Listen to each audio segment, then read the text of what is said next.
In the sleepy village of St. Mary Mead, where secrets simmer beneath polite smiles, a gunshot shatters the calm of the Green Dragon pub. Was it suicide, as the police claim, or a cold-blooded murder hidden in plain sight? Who is the mysterious stranger with the silver cigarette case, and what dark dealings tie him to the victim?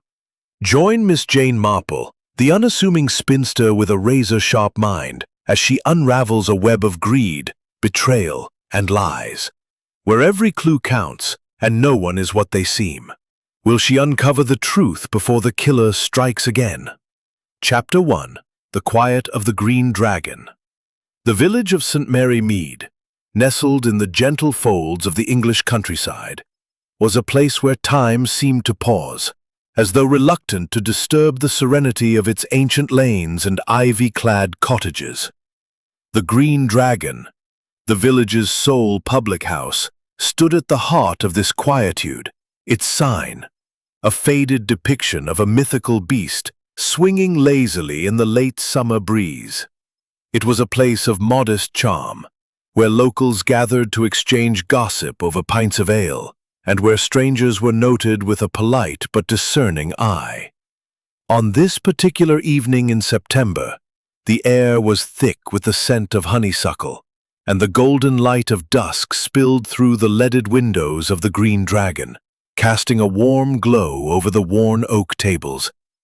The pub was unusually lively, its low hum of conversation punctuated by the occasional clink of glasses and the soft laughter of Mrs. Bantry, who sat in her usual corner with a gin and tonic, her eyes sparkling with the delight of some fresh village tidbit. Miss Jane Marple, however, was not among the patrons that evening. She sat instead in her neat sitting room at Mead Cottage, her knitting needles clicking rhythmically as she worked on a pale blue shawl. Her window was open to the evening air, and through it drifted the faint sounds of the village, children playing in the distance, the occasional bark of a dog, and the low murmur of voices from the Green Dragon across the lane. Miss Marple's sharp eyes, though fixed on her knitting, missed nothing of the world beyond her window. She had always found that the smallest details, a glance, a hesitation, a misplaced word, could reveal truths far deeper than the grandest declarations. In the Green Dragon, the evening's gathering was a curious mix. At one table sat Mr. Reginald Hawthorne, a retired solicitor with a penchant for pomposity, his florid face flushed from his second pint. Opposite him was Miss Clara Winthrop, a spinster of indeterminate age whose sharp tongue and sharper intellect made her a formidable presence in the village. She sipped her sherry with a look of mild disdain, as though the very act of drinking were a concession to human weakness. At another table, young Tom Carter around her finger. Their conversation was hushed, their heads bent close together, as though sharing a secret they dared not speak aloud. The landlord, Mr. George Phipps, moved with practiced ease behind the bar, his broad shoulders and easy smile masking a keen awareness of his patron's moods. His wife, Mrs. Ellen Phipps, was less genial, her thin lips set in a perpetual frown as she wiped down the counter, with a vigor that suggested she was scrubbing away some personal grievance. The Phippses had run the Green Dragon for nearly a decade, and while they were well-liked, there was a certain reserve about them, a sense that they held their own counsel rather too closely. At the far end of the room, near the fire, sat a stranger, a rarity in St. Mary Mead. He was a man of middle age, with a lean, almost predatory face, and eyes that seemed to take in everything at once. His suit, though well cut, was slightly worn at the cuffs, and his hands, restless and quick, toyed with a silver cigarette case. He introduced himself as Mr. Victor Crane, a businessman, passing through on his way to London, though his manner suggested he was in no hurry to leave. He had taken a room at the Green Dragon for the week, a fact that had already sparked much speculation among the villagers. Miss Marple, though not present, would have noted the undercurrent of tension that ran through the pub that evening. It was not the usual warmth of village camaraderie, but something sharper, more brittle, a sense that the Green Dragon, for all its cozy familiarity, was playing host to secrets that would not remain hidden for long. As the clock above the bar struck 9, the door swung open, admitting a gust of cool air and a new arrival, Mr. Arthur Bellingham, a local landowner whose recent financial troubles had become the subject of whispered conjecture. He was a man of imposing presence, with a broad chest and a voice that carried across the room. But tonight, his face was drawn, his eyes shadowed with something akin to fear. Mrs. Bantry. Their conversation was cut short by sudden commotion at the bar. Tom Carter had risen abruptly, his chair scraping against the floor, his face flushed with anger. "You've no right to say that!" he snapped, his voice loud enough to draw every eye in the room. Lily Marsh clutched his arm, her face pale, but he shook her off and stormed out into the night, leaving a stunned silence in his wake. Mr. Phipps, ever the diplomat, fought for calm, but the atmosphere in the Green Dragon had shifted. The stranger, Mr. Crane, watched the scene with a faint, unreadable smile, his fingers tapping lightly on his cigarette case. Mrs. Phipps, her frown deepening, muttered something under her breath and retreated to the kitchen. Miss Marple, had she been there, would have seen it all, the flicker of guilt in Lily Marsh's eyes, the nervous twitch of Mr. Phipps's hands, the way Mr. Crane's gaze lingered just a moment too long on Arthur Bellingham. She would have noted, too, the faint scent of tobacco that clung to Mr. Crane's coat, a brand not commonly found in St. Mary Mead, and the way Mrs. Phipps's apron was stained with something that looked suspiciously like ink. But Miss Marple was not there, not yet. She sat in her cottage, her knitting needles still, her mind turning over the fragments of gossip that had reached her that day. Something was amiss in St. Mary Mead, she thought. Something that would soon draw her into the heart of the Green Dragon, where secrets were brewing as surely as the ale behind the bar. As the evening drew to a close, the patrons of the Green Dragon dispersed into the night, each carrying their own burdens, their own lies. And in the quiet of her cottage, Miss Marple set her knitting aside and made a mental note to pay a visit to the pub the following day. For where there was tension, she knew, there was often truth waiting to be uncovered. Chapter 2. The Shadow Falls. The morning sun rose over St. Mary Mead with a deceptive calm, its golden rays glinting off the dew-kissed cobblestones and bathing the village in a soft pastoral glow. The Green Dragon, however, bore the weight of the previous evening's unrest, its windows shuttered as though guarding secrets from the light of day. By 10 o'clock, the village was abuzz with whispers, for news had spread swiftly. Arthur Bellingham, the troubled landowner, had been found dead in his study at Bellingham Hall, a single gunshot wound to his temple. The discovery was made by his housekeeper, Mrs. Agnes Cole, who had arrived at the hall shortly after dawn to prepare breakfast. Her screams had brought the gardener running, and soon the local constable, P.C. Hargreaves, was summoned. By the time Miss Jane Marple heard of the tragedy, through the breathless account of her maid Florence, who had heard it from the milkman, the village was already thick with speculation. Suicide, some said, for Bellingham's financial woes were no secret. Others, with darker imaginations, whispered of murder. Miss Marple, seated at her breakfast table with a cup of tea and a slice of toast, listened to Florence's account with her usual quiet attention. Her blue eyes, bright and unclouded despite her years, betrayed no surprise, only a keen interest.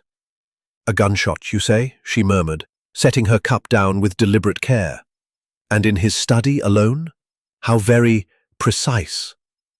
Florence, accustomed to her mistress's cryptic remarks, nodded vigorously. "That's what they're saying, miss. Found him at his desk, they did, with a pistol in his hand. Dreadful business. The whole village is talking of nothing else."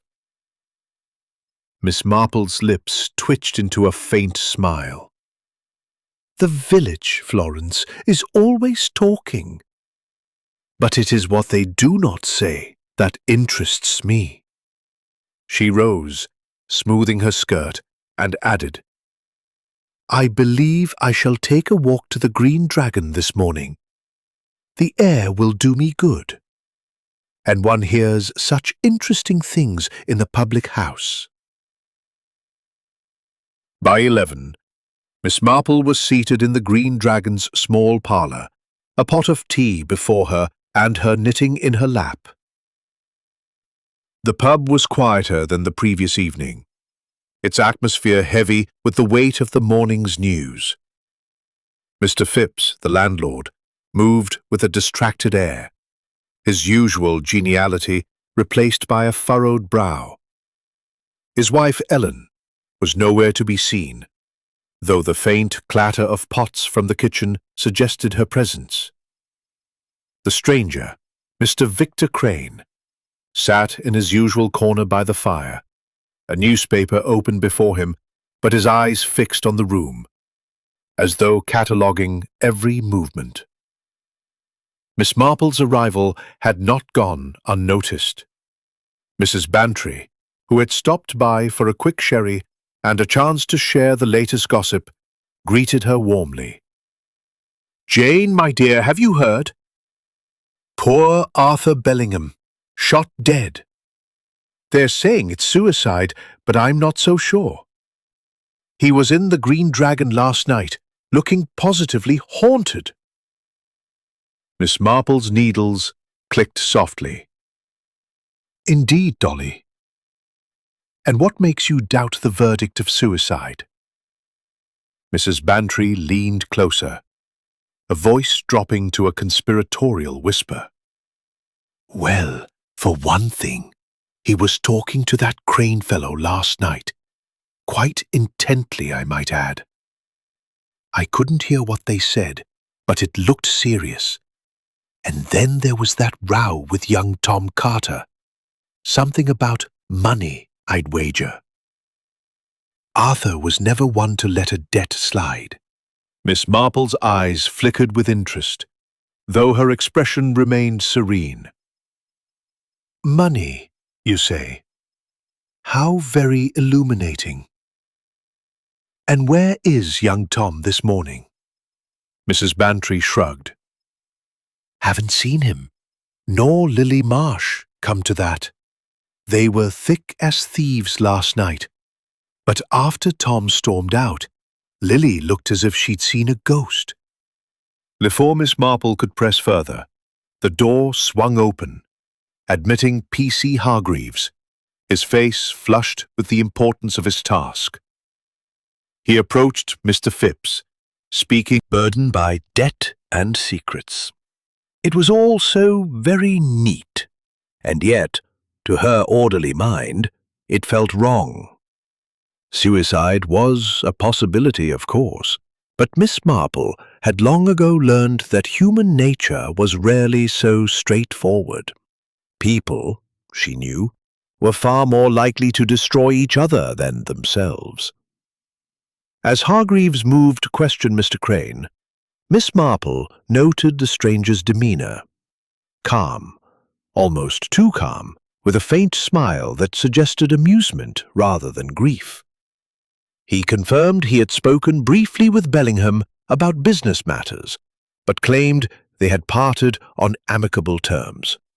His alibi for the time of the death, estimated by the doctor to be between 10 and midnight, was that he had retired to his room at the Green Dragon and read until falling asleep. No one, it seemed, could confirm or deny this. Miss Marple's needles paused as she considered Mr. Crane.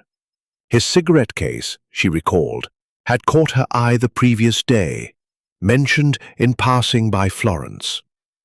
A silver case, monogrammed with the initials V.C., hardly unusual, but the tobacco he smoked was a distinctive Turkish blend, not easily found in a village like St. Mary Mead. And then there was the matter of Mrs. Phipps's apron, stained with what looked like ink. An odd detail, perhaps, but Miss Marple had learned never to dismiss the odd. As the morning wore on, the Green Dragon filled with villagers eager to share their theories. Miss Clara Winthrop arrived, her sharp eyes scanning the room as though searching for a flaw in its very fabric. She joined Miss Marple and Mrs. Bantry, her voice crisp with disapproval. "Suicide, they say? Nonsense. Arthur Bellingham was a proud man, too proud to take his own life. If you ask me, someone wanted him out of the way." Miss Marple inclined her head. "A bold statement, Clara. Have you any particular someone in mind?" Miss Winthrop's lips thinned. "I've heard things, Jane. Bellingham was pressing Tom Carter about a debt. Something to do with a loan for that girl, Lily. And then there's George Phipps. He and Bellingham had words last week, something about a land deal gone sour. I wouldn't trust that man as far as I could throw him." Mrs. Bantry gasped, but Miss Marple merely nodded, filing the information away. A debt, a land deal, a mysterious stranger, a nervous girl, and a landlord with secrets. St. Mary Mead, it seemed, was a tangle of motives waiting to be unravelled. As the clock struck noon, Miss Marple gathered her knitting and rose, her small figure belying the sharpness of her mind. "I believe I shall take a stroll to Bellingham Hall," she said lightly. "The gardens are so lovely this time of year, and one does hear such interesting things from gardeners." Mrs. Bantry chuckled. September light. Miss Marple's mind was already at work, piecing together the fragments of the morning's revelations. Arthur Bellingham's death was no simple suicide, she was certain. Somewhere in the quiet conversations of the Green Dragon or the hidden corners of Bellingham Hall lay the truth. A truth she intended to uncover, one small, overlooked detail at a time. Chapter 3. The Arrival of Inquiry. The lane to Bellingham Hall was lined with ancient yews, their dark branches casting long shadows across the gravel path. Miss Jane Marple walked with her characteristic unhurried grace, her parasol tilted against the midday sun, her eyes taking in every detail of the landscape. To the casual observer, she was merely an elderly spinster enjoying a morning stroll, but her mind was as sharp as the glint of light on the dew-soaked grass. The death of Arthur Bellingham, she knew, was no simple matter, and the answers lay not only in the grand house ahead, but in the quiet corners of St. Mary Mead, where secrets whispered in the shadows. Bellingham Hall was a handsome Georgian structure, its red brick facade softened by climbing roses, and its windows gleaming with the polish of a well-kept estate. Yet, as Miss Marple approached, she noted signs of neglect. A cracked pane in the library window, overgrown ivy creeping across the west wing, and a certain air of disquiet that hung about the place like a fog. The front door was ajar, and through it came the low murmur of voices, P.C. Hargreaves, no doubt, continuing his inquiries, and the sharper tones of Mrs. Agnes Cole, the housekeeper, whose distress was evident even from a distance. Miss Marple knocked softly, and the door was opened by a young maid, her eyes red-rimmed from crying. "Oh, Miss Marple," she stammered, recognizing the village's most observant resident. "It's awful, isn't it? Poor Mr. Bellingham, indeed, my dear," Miss Marple replied gently, patting the girl's arm. "A terrible shock for us all. I thought I might offer my condolences to Mrs. Cole and see if there's anything I can do to help." The maid, clearly relieved by Miss Marple's calm presence, ushered her into the hall. The interior was as grand as the exterior promised, with polished oak floors and a sweeping staircase, but there was a chill in the air, as though the house itself mourned its master. Mrs. Cole appeared moments later, her face pale but composed, her hands twisting a damp handkerchief. "Miss Marple," she said, her voice trembling slightly, "how kind of you to come. It's been dreadful, simply dreadful." Miss Marple inclined her head sympathetically. "I can only imagine, Mrs. Cole, to find poor Mr. Bellingham in such a way. Might I sit with you a moment?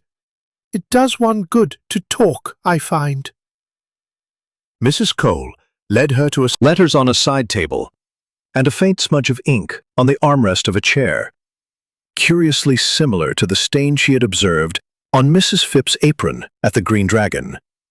She filed the detail away, her expression serene. "Tell me, Mrs. Cole," she began, her tone soft but probing. "What was Mr. Bellingham's state of mind these past weeks? I understand he was under some strain." Mrs. Cole's lips tightened. "He was troubled, Miss Marple. Very troubled. The bank was pressing him about debts, and he'd had to let go of 2 tenant farmers last month. He barely slept, and when he did, he'd pace the study at all hours. But suicide?" She shook her head. "I can't believe it. Not Mr. Bellingham. He was a fighter, you see." Miss Marple nodded, her knitting needles clicking softly as she drew a skein of wool from her bag. "A fighter indeed. And last night at the Green Dragon, did he seem himself?" Mrs. Cole hesitated, her eyes darting to the window. "He was distracted. He spoke to that Mr. Crane, the gentleman staying at the pub. I saw them through the window when I passed by on my way home. They were at a table in the corner, heads close together. It didn't look like a friendly chat." "How very interesting," Miss Marple murmured. "And after that?" "He came home around 10, I think. I heard the front door. He always slammed it when he was upset. I was in my room upstairs, but I didn't see him. The next I knew—" Her voice broke, and she pressed the handkerchief to her lips. Miss Marple's eyes softened, but her mind was racing. 10 o'clock, she noted, was within the estimated time of death, and a slammed door suggested agitation, not the calm resolve of a man planning to end his life. "You've been most helpful, Mrs. Cole," she said kindly. "One last thing. Did Mr. Bellingham keep a diary or any papers that might shed light on his troubles?" Mrs. Cole frowned. "He kept a ledger in his study, but the police have it now. And there was a letter he was writing last night. I saw it on his desk when I found him. It wasn't finished, just a few lines, but it looked personal." Miss Marple's needles paused. "A letter? How curious. Did you happen to see to whom it was addressed?" Mrs. Cole shook her head. "No, Miss Marple. The police took that too. P.C. Hargreaves said it might be important." As Miss Marple rose to take her leave, P.C. Hargreaves himself appeared, his notebook in hand and his expression harried. "Miss Marple," he said, tipping his hat. "Didn't expect to see you here. Just gathering statements, you know." "Of course, Constable," she replied, her smile disarming. "I was merely offering my sympathies. But tell me, have you spoken to young Tom Carter yet? I understand he and Mr. Bellingham had words last night." The Green Dragon. Bit odd, that. Indeed, Miss Marple said thoughtfully. Very odd. She stepped back into the sunlight, her mind turning over the new pieces of the puzzle. A half-written letter, a slammed door, a missing apprentice, and a stranger whose presence seemed to unsettle everyone. And then there was the ink. Such a small detail, but Miss Marple had long ago learned that small details were often the key to great truths. As she made her way back to the village, she passed the Green Dragon, where Mr. Crane stood outside, lighting a cigarette from his silver case. He caught her eye and nodded politely, but there was something in his gaze, a flicker of calculation, that made Miss Marple's instincts sharpen. She returned the nod, her expression as placid as ever, but her mind was already weaving connections. Back at Mead Cottage, she settled into her armchair, her knitting resumed, and her thoughts turned to the Green Dragon. Something had happened there last night, something that had set in motion the events leading to Arthur Bellingham's death, and Miss Marple was determined to find out what it was, one careful stitch at a time. Chapter 4. The Threads of Inquiry. The afternoon sun hung low over St. Mary Mead, casting long shadows across the village green, as Miss Jane Marple made her way back to the Green Dragon. Her visit to Bellingham Hall had left her with more questions than answers, and she felt the familiar stir of curiosity that always accompanied a puzzle. Her small, neat figure, clad in a sensible tweed skirt and a lavender cardigan, moved with purpose, her parasol tapping lightly on the cobblestones. To the villagers she was merely old Miss Marple, a harmless spinster with a fondness for knitting and gossip, but beneath her gentle exterior lay a mind as precise as a watchmaker's. The Green Dragon was busier now, its tables filled with locals drawn by the lure of fresh scandal. The air was thick with the scent of ale and pipe smoke, and the hum of conversation paused briefly as Miss Marple entered, her presence noted with a mix of affection and curiosity. She chose a table near the window, where she could observe the room without drawing attention, and ordered a pot of tea from a flustered barmaid. Her knitting bag rested at her feet, a silent companion to her thoughts. Mr. George Phipps, the landlord, was behind the bar, his broad hands polishing glasses with a vigour that suggested he was working off some inner turmoil. His wife, Ellen, emerged from the kitchen, her apron now free of the ink stains Miss Marple had noted the previous day, a detail that piqued her interest further. Mrs. Phipps' face was drawn, her eyes darting nervously toward the door as though expecting unwelcome visitors. Miss Marple made a mental note of this, her fingers deftly working another of his Turkish cigarettes. His gaze was restless, flitting from one patron to another, and Miss Marple noted the way his fingers tapped a subtle rhythm on the table, a sign, perhaps, of impatience or unease. At another table, Miss Clara Winthrop held court with Mrs. Bantry, her sharp voice cutting through the murmur as she speculated loudly about Arthur Bellingham's death. "Suicide my foot," Miss Winthrop declared, her sherry glass raised for emphasis. "Bellingham was murdered, mark my words, and I wouldn't be surprised if that young Carter lad had something to do with it. He's been missing since last night, hasn't he?" Mrs. Bantry, ever eager for drama, leaned forward. "Oh, Clara, do you really think so? Tom's a hothead, but murder? Surely not." Miss Marple's lips twitched into a faint smile as she listened. The village was quick to point fingers, but she knew better than to trust the obvious. Tom Carter's absence was troubling, certainly, but it was just as likely a sign of fear as guilt. And then there was Lily Marsh, who had been conspicuously absent from the Green Dragon today. Miss Marple resolved to speak with the girl as soon as possible. Her thoughts were interrupted by the arrival of P.C. Hargreaves, his notebook now dog-eared from use. He approached Mr. Phipps, his voice low but audible to Miss Marple's keen ears. "I'll need to speak with everyone who was here last night, George, especially that Crane fellow. And have you seen Tom Carter? He's not at his lodgings, and the blacksmith says he didn't show up for work." Mr. Phipps' face tightened, but he nodded. "Haven't seen Tom since he stormed out. As for Mr. Crane, he's over there. Been there all morning, reading his paper." Hargreaves glanced at Crane, then back at Phipps. "And you? Where were you after 10 last night?" Phipps' hands stilled on the glass he was polishing. "Here, of course, tending the bar till closing, then upstairs with Ellen. We were in bed by 11. Miss Marple's needles paused. A simple alibi, but too simple, perhaps. She noted the way Phipps' eyes flickered toward his wife, who had retreated to the kitchen at the sound of Hargreaves's voice. There was a tension between the couple, a silent communication that spoke of shared secrets. As Hargreaves moved to question Crane, Miss Marple turned her attention to the room, her eyes catching a small detail that had escaped her earlier.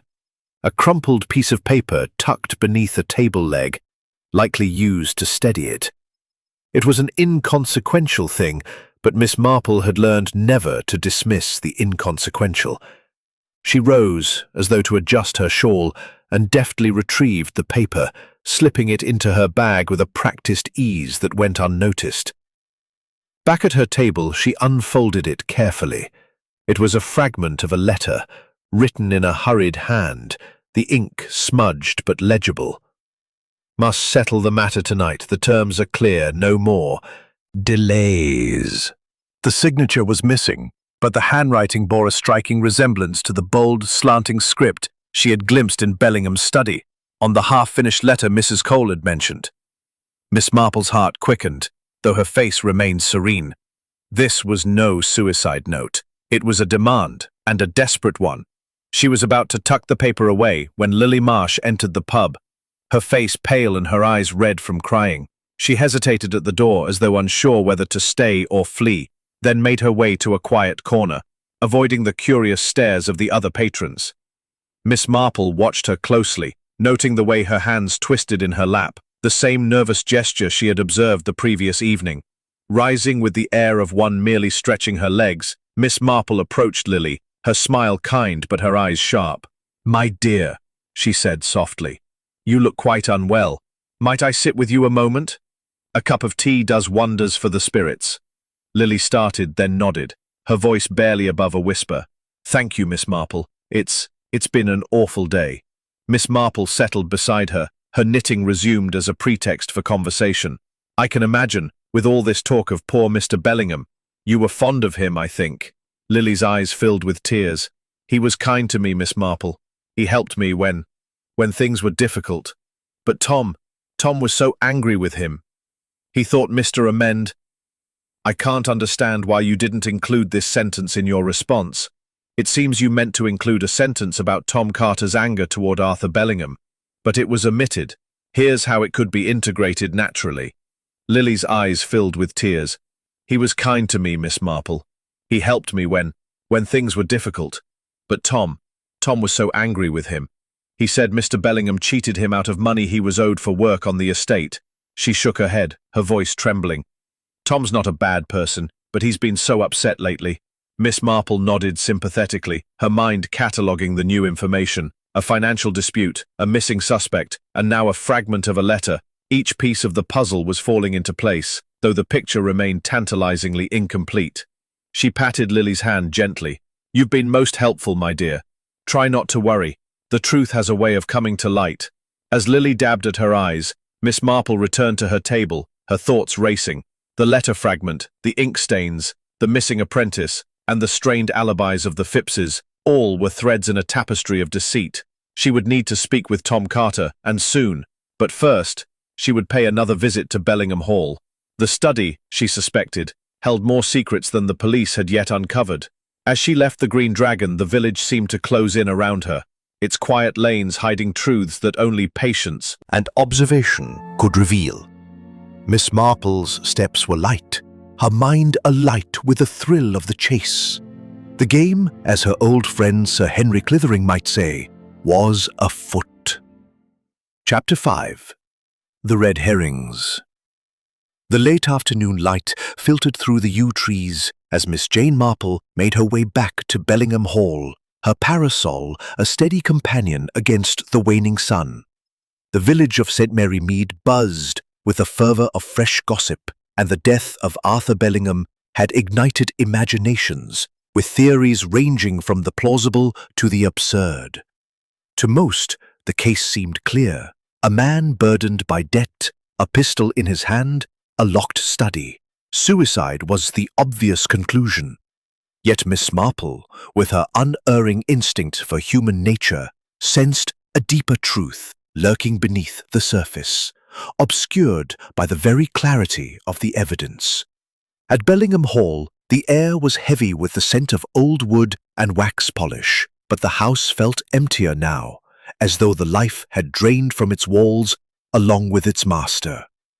Mrs. Agnes Cole, the housekeeper, greeted Miss Marple with a weary nod, her earlier distress replaced by a stoic resignation. "You're back, Miss Marple," she said, her voice low. "The police have been in and out all day. They've taken Mr. Bellingham's papers, but they're still poking about the study." Miss Marple's eyes twinkled with gentle curiosity. "How very thorough of them. I wonder, Mrs. Cole, might I have a look at the study myself? I've always admired Mr. Bellingham's taste in books, and it would do my heart good to see where he spent his final hours." Mrs. Cole hesitated, then nodded. "I suppose there's no harm. The police are finished in there for now." The study was a handsome room. its walls lined with leather-bound volumes and a heavy oak desk dominating the center. The chair where Arthur Bellingham had been found was pushed neatly against the desk, as though no tragedy had occurred. The window, Miss Marple noted, was slightly ajar, letting in a faint breeze that stirred the curtains. The police had left the room largely undisturbed, save for the absence of the ledger and letter Mrs. Cole had mentioned. But Miss Marple's sharp eyes caught something they had missed, a faint smudge of ash on the hearth near the fireplace, and a single, crumpled cigarette end, its paper marked with the faint gold band of a Turkish blend. She knelt, her movements slow but deliberate, and retrieved the cigarette end with a handkerchief, tucking it into her bag alongside the letter fragment from the Green Dragon. "How curious," she murmured, her voice barely audible. "Mr. Bellingham was not a smoker, I believe." Mrs. Cole shook her head. "No, Miss Marple. He couldn't abide the smell, said it gave—" To Miss Marple, small clues were the threads that unraveled great mysteries. As she left the study, she encountered P.C. Hargreaves, who was returning from questioning the gardener. His face was flushed with frustration, and he tipped his hat to Miss Marple with a weary sigh. "Afternoon, Miss Marple. I don't suppose you've seen young Tom Carter? He's still nowhere to be found, and the inspector's starting to think he's our man." Miss Marple's expression remained serene. "Tom Carter? A troubled young man, perhaps. But I wonder if he's quite as guilty as he seems. Have you considered, Constable, that his absence might be due to fear rather than guilt?" Hargreaves frowned, clearly unaccustomed to such insights from an elderly spinster. "Fear, ma'am? He had a row with Bellingham last night, and now he's vanished. Looks like guilt to me." "Looks can be deceiving," Miss Marple said softly. "But do tell me, have you examined Mr. Bellingham's financial records? I understand he was in some difficulty." Hargreaves nodded. "The ledger's with the inspector now. Seems Bellingham owed money all over, debts to the bank, to local tradesmen, even to George Phipps at the Green Dragon. And there's a note about a loan to Tom Carter, though it's not clear if it was ever repaid."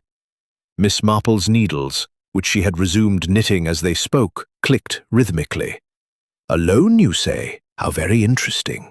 And what of Mr. Crane, the gentleman at the pub? Has he been forthcoming?" Hargreaves' expression darkened. "Says he barely knew Bellingham. Just a quick chat about business, something about a land deal. Claims he was in his room by 10, but no one can confirm it. Slippery sort, that one." Miss Marple thanked him and took her leave, her mind alight with possibilities. Tom Carter's absence, the cigarette end, the letter fragment, and the financial entanglements, they were all pieces of a puzzle. But the picture was still obscured by the red herrings the village so eagerly embraced. Tom Carter, with his hot temper and public quarrel, was the obvious suspect, but Miss Marple had seen too many obvious suspects prove innocent to trust appearances. Back at the Green Dragon, the atmosphere was charged with speculation. Miss Clara Winthrop, ever the voice of authority, was holding forth to a small crowd.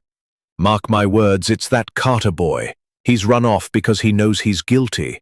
Shot Bellingham in a fit of rage, I'll wager, and now he's hiding in the woods like a common criminal." Mrs. Bantry, seated nearby, looked skeptical. "Oh, Clara, you do love a dramatic tale. But what about that Crane fellow? I don't trust him one bit. Always watching, never saying much. And those cigarettes of his, fancy foreign things. Not proper for St. Mary Mead." Miss Marple, who had slipped into her usual seat by the window, listened with interest. The village was quick to condemn Tom Carter, but she suspected his absence was a distraction, a convenient misdirection from the true culprit. She turned her attention to Lily Marsh, who had returned to the pub and was now sitting alone, her hands twisting nervously in her lap. Approaching with her usual gentle demeanor, Miss Marple sat beside the girl. "Lily, my dear, you seem quite distressed. Is there anything you'd like to share? Sometimes unburdening the heart brings clarity." Lily's eyes darted to the door, then back to Miss Marple. "It's Tom," she whispered. "He's gone, Miss Marple. He left a note at my house this morning, saying he had to get away for a bit. He's scared, but he didn't say why.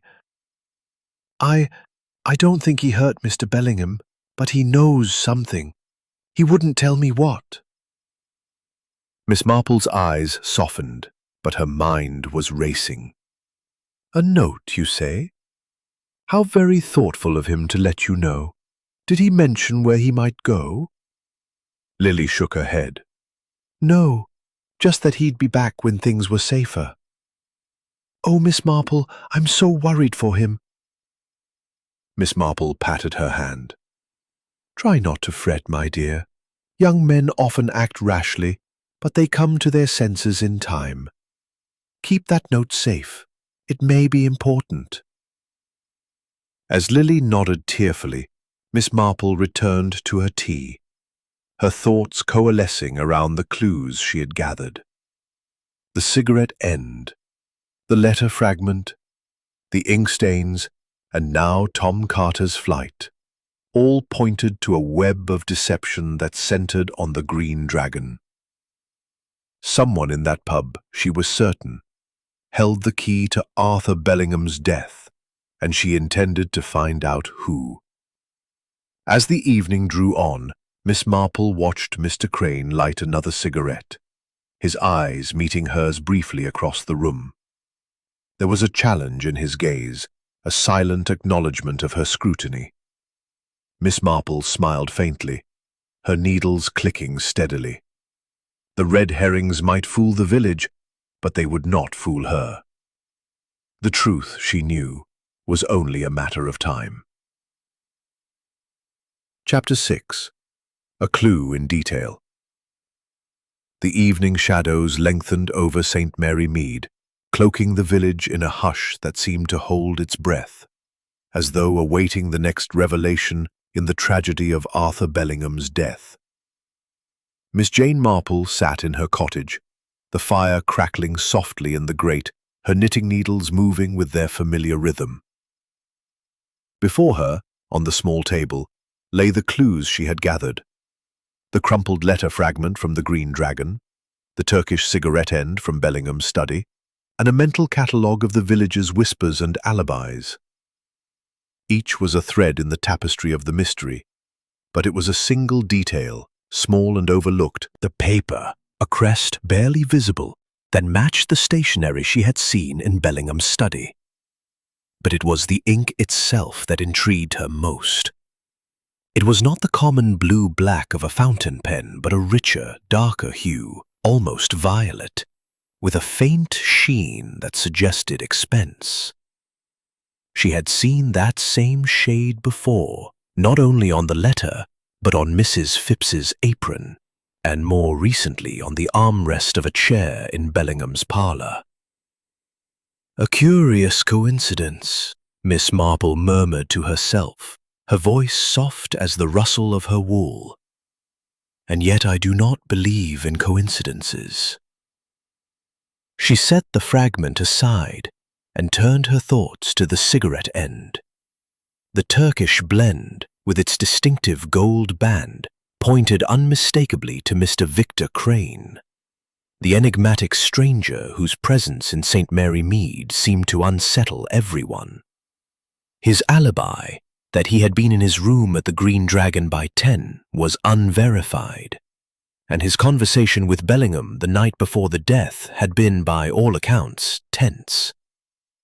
But it was the cigarette itself, left in a room where Bellingham, a non-smoker, had died, that suggested something more than a casual visit. Had Crane been in the study that night? And if so, why? Miss Marple's needles paused as she considered another detail: the timing of Bellingham's death. The doctor had placed it between 10 and midnight based on the body's condition, but Mrs. Cole had heard the front door slam at 10, suggesting Bellingham was alive and agitated. Yet the study's window had been ajar, a fact the police had dismissed as irrelevant. To Miss Marple, however, it was a detail that whispered of possibilities, an intruder perhaps, or a staged scene meant to mislead. The following morning, Miss Marple resolved to return to the Green Dragon, where the village's pulse beat strongest. She arrived shortly after breakfast, her parasol shielding her from the crisp September sun, and found the pub quieter than usual, its patrons subdued by the weight of recent events. Mr. Phipps was behind the bar, his face drawn, while Mrs. Phipps moved silently between tables, her apron now pristine, but her manner no less guarded. Mr. Crane was absent, a fact Miss Marple noted with interest, though his silver cigarette case lay on his usual table, as though claiming his place. She settled into her familiar seat by the window, her knitting a pretext for observation, and was soon joined by Mrs. Bantry, whose enthusiasm for gossip was undimmed. "Jane, you'll never believe it," Mrs. Bantry said, her eyes wide. "They found Tom Carter. He was hiding in a barn on the edge of the village, half-starved and Enough to do real damage.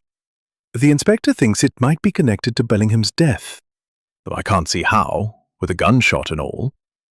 Miss Marple's lips twitched into a faint smile. "A knife, you say? How very dramatic! And yet, I suspect it is another distraction. The truth, Dolly, often lies in the quieter details." As Mrs. Bantry chattered on, Miss Marple's attention was drawn to Mrs. Phipps, who had paused near the bar to adjust a stack of napkins. Her hands, Miss Marple noted, were trembling slightly, and her eyes darted toward the door, as though expecting someone, or something. It was then that Miss Marple saw it, a faint purple smudge on the edge of a napkin, barely noticeable, but unmistakable to her trained eye. It was the same ink she had seen on the letter, the apron, and the chair. Rising with the air of one merely stretching her legs, Miss Marple approached the bar, her smile disarming. "Mrs. Phipps," she said kindly, "you've been so busy with all this upset. I wonder, might I trouble you for a fresh pot of tea? And perhaps a word about your lovely stationery. I noticed you use a rather distinctive ink." Mrs. Phipps froze, her face paling. "Ink?" she said, her voice sharp. "I don't know what you mean, Miss Marple. We use plain paper for our accounts. Nothing fancy." "Of course," Miss Marple said smoothly, her eyes gentle but unyielding. "I only thought it curious, as I saw a similar shade in Mr. Bellingham's study. Such a rich colour, almost violet. Quite uncommon." Mrs. Phipps' lips tightened, and she turned away, busying herself with the tea. But Miss Marple had seen enough, the flicker of fear in her eyes, the sudden rigidity of her posture. The ink was no coincidence, and Mrs. Phipps, she suspected, knew far more than she was willing to admit. As Miss Marple returned to her seat, she caught sight of Lily Marsh entering the pub, her face pale but determined. The girl hesitated, then approached Miss Marple, clutching a small envelope. "Miss Marple," she whispered, "I found this in Tom's things. He told me to keep it safe, but I think you should see it." Miss Marple took the envelope, her fingers deftly opening it to reveal a single sheet of paper. It was a promissory note, signed by Arthur Bellingham, promising to pay Tom Carter the sum of £50 for services rendered. The date was recent, and the ink, Miss Marple noted, was the same violet hue she had come to recognize. "Thank you, Lily," she said softly, tucking the note into her bag. "You've done the right thing. Now, try not to worry. I shall see that this is handled properly." As Lily retreated, Miss Marple's mind raced. The promissory note, the cigarette end, the ink stains, they were all connected, she was certain, to a transaction. Its shadowy dealings. And Mr. Crane, with his Turkish cigarettes, an unverified alibi, remained a figure of intrigue, Miss Marple sipped her tea, her needles clicking steadily, her thoughts weaving a pattern from the scattered clues. The village might see Tom Carter as the villain, but she knew better. The true culprit was hiding in plain sight, and it was only a matter of time before she unraveled the truth, one small, precise detail at a time. Chapter 7. More lies surface. The morning mist clung to the lanes of St. Mary Mead, softening the outlines of the village and lending an air of secrecy to its quiet cottages.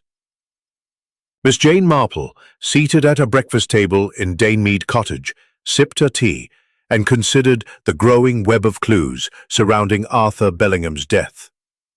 The promissory note from Tom Carter, the Turkish cigarette end, the violet ink stains, and the nervous demeanor of Mrs. Phipps all pointed to a tangle of motives and deceptions centered on the Green Dragon. Yet, as Miss Marple knew well, the truth often lay not in the obvious, but in the hidden, in the lies that surfaced when pressure was applied. Her thoughts were interrupted by a knock at the door. Florence, her maid, ushered in Mrs. Bantry, whose face was alight with the thrill of fresh gossip. "Jane, you'll never guess what I've heard," she said, settling into a chair without invitation. "They're saying at the Green Dragon that Arthur Bellingham was mixed up in something shady, a land deal gone wrong, with George Phipps of all people. And there's talk of a woman too. Some say Bellingham was sweet on Lily Marsh, though I can't believe she'd look twice at an old codger like him." Miss Marple's eyes twinkled, though her expression remained serene. "A land deal, you say? And a woman? How very intriguing, Dolly. Gossip is such a fertile ground for truth, and for lies. What else do they say?" Mrs. Bantry leaned forward, her voice dropping. "Well, Clara Winthrop swears she saw Bellingham and Phipps arguing last week out by the old mill. Something about a parcel of land Bellingham wanted to sell to pay his debts. Phipps was furious, apparently, said he'd been promised first refusal. And as for Lily, that girl's been acting strange ever since Tom Carter ran off. I wouldn't be surprised if she knows more than she's letting on." Miss Marple nodded, her knitting needles clicking softly as she worked on her shawl. "Lily's a sensitive girl, easily swayed by emotion. And Mr. Phipps, well, he is a man who keeps his own counsel, is he not? I shall have to pay another visit to the Green Dragon today." By noon, Miss Marple was once again seated in the pub's cosy parlour, her tea cooling as she observed the comings and goings of its patrons. The atmosphere was tense. The small police station. P.C. Hargreaves, looking more harried than ever, was at the bar, questioning Mr. Phipps about the night of Bellingham's death. "You're sure you're upstairs by 11? Hargreaves pressed, his pencil poised over his notebook. "No one saw you leave the pub after 10? Mr. Phipps' face was impassive, but Miss Marple noted the slight tightening of his jaw. "As I told you, Constable, I was here till closing, then up to bed with Ellen. Ask her if you don't believe me." Mrs. Phipps, who had emerged from the kitchen, nodded curtly. "That's right. We were both upstairs. No need to keep asking." Miss Marple's needles paused as she caught the fleeting glance between husband and wife, a glance that spoke of shared secrets, or perhaps shared lies. She turned her attention to Mr. Victor Crane, who had returned to his usual corner, his silver cigarette case glinting as he lit another Turkish cigarette. His eyes met hers briefly, and she detected a flicker of amusement, as though he knew she was watching him and welcomed the challenge. Rising with her usual grace, Miss Marple approached the bar under the pretense of requesting more sugar for her tea. "Mr. Phipps," she said pleasantly, "you must be quite exhausted with all this commotion. I understand you and Mr. Bellingham had some business dealings. A land deal, perhaps?" Phipps' hands stilled on the glass he was polishing, and his eyes narrowed. "Who told you that, Miss Marple?" Village gossip, I suppose? Yes, Bellingham and I talked about a piece of land he wanted to sell. Nothing came of it. He changed his mind, and that was that. Miss Marple's smile was disarming. How unfortunate. And was this before or after your disagreement by the old mill? Phipps's face reddened, and Mrs. Phipps, standing nearby, dropped a spoon with a clatter. That was nothing, Phipps said quickly. Just a misunderstanding. Bellingham was desperate for cash, but he wouldn't sell cheap. We parted ways, no harm done. Miss Marple nodded, her expression serene but her mind alert. The land deal, she suspected, was more than a misunderstanding. It was a motive, one that might explain the urgency of the letter fragment she had found. And then there was the matter of Lily Marsh, whose connection to Bellingham seemed to deepen with every new revelation. She approached Miss Marple without hesitation, her voice low. Miss Marple, I need to tell you something. It's about Tom.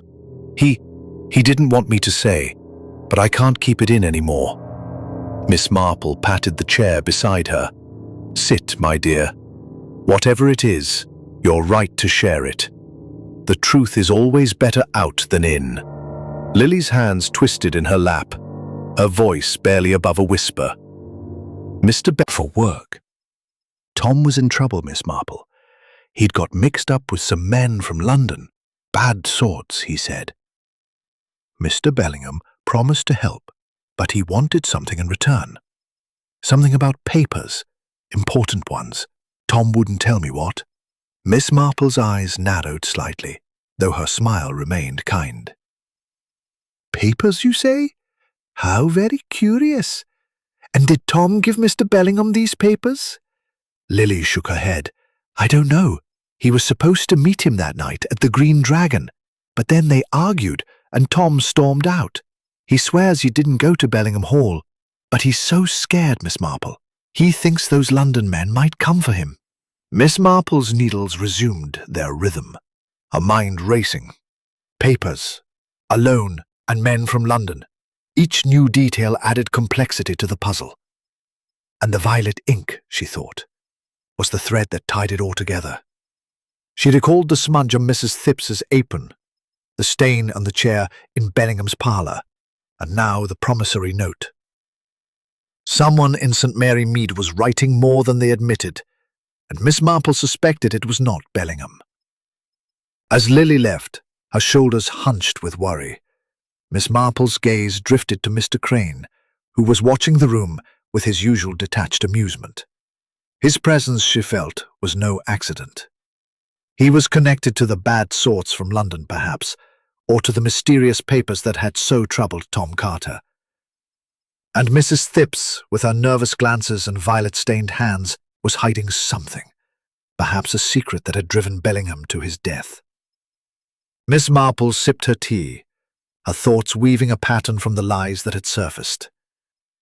The village might point to Tom Carter, but she knew the truth was more intricate, a web of greed, fear, and betrayal spun in the quiet corners of the Green Dragon. She would need to tread carefully, but the clues were there, waiting to be unraveled by her patient, methodical mind. Chapter 8. The Emotional Turning Point. The air in St. Mary Mead seemed to grow heavier as the day wore on. The September sun veiled by a gathering of clouds that mirrored the unease settling over the village. Miss Jane Marple sat in the Green Dragon's parlour, her knitting needles moving with her usual precision, though her mind was far from the pale blue shawl in her lap. The clues she had gathered, the violet ink, the turkey cigarette end, the promissory note, and Lily Marsh's revelation about Tom Carter's dealings with bad sorts from London, had begun to form a pattern, but it was a pattern still obscured by shadows. She knew that to unravel the truth of Arthur Bellingham's death, she would need to probe deeper, to find the crack in the facade of St. Mary Mead's polite society. The pub was quieter than usual, its patrons subdued by the weight of recent events. Tom Carter's arrest had sent ripples through the village. Remained skeptical. The boy's fear, as described by Lily, suggested he was more a pawn than a mastermind, caught in a web spun by others. Her thoughts were interrupted by the arrival of Mrs. Ellen Phipps, who emerged from the kitchen with a tray of glasses, her face pale and her movements jerky, as though she were struggling to maintain her composure.